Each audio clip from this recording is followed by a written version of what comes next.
This is a silicone microwave bowl for making popcorn, and my husband got it for me for Christmas. And this one's by Salbree, but several brands make it. They all look about the same. So I wanted to show you how to use this. I've been enjoying it. Part of my New Year's resolution is to eat healthier snacks, and popcorn's a great snack. I've got an entire blog post on it, so be sure to see that link down below, as well as a link to get a popcorn bowl like this. It's made out of silicone, it's BPA free, and it comes with a little silicone lid too. And be careful when you read the reviews, make sure that the lid that comes with it is silicone, otherwise they'll burn up in your microwave. So I know it looks kind of small for making popcorn, but it's collapsible, which is kind of cool because it makes for great and easy storage. And this is 2 tablespoons of popcorn, which is a serving of popcorn according to Jiffy Pop. It will hold about enough for 4 people. It will overflow if you fill it up to the line that they tell you to fill it up to. So I'm pouring in my 2 tablespoons, and then I'll put the lid, and it just kind of sits down into it. It sits down into it, and then we'll put it into the microwave for a couple of minutes until it stops popping.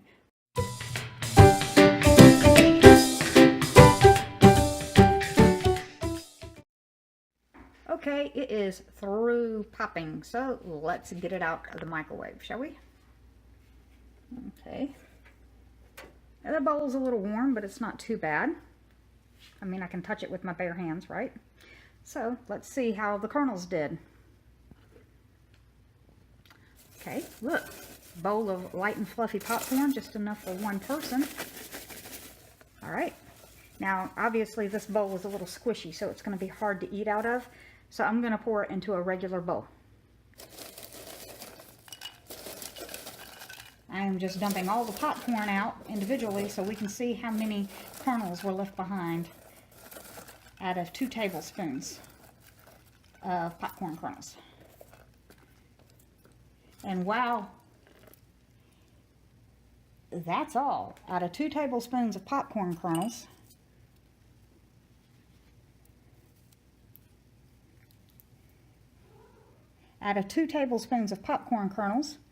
we only had this many that did not pop. That's pretty amazing. So this Salbree bowl actually did better than my hot air popper. Now the next thing I'm going to do is just spritz it with a little bit of olive oil and sprinkle it with some of my favorite homemade Indian spices, and I am good to go. Try finding Indian spice popcorn in your local grocery store. Anyway, be sure to check out the blog post that I have down below, which has got 20 recipes of homemade popcorn seasonings that you can have for a healthier alternative to get your new year all started right. Thanks very much for watching. Bye-bye.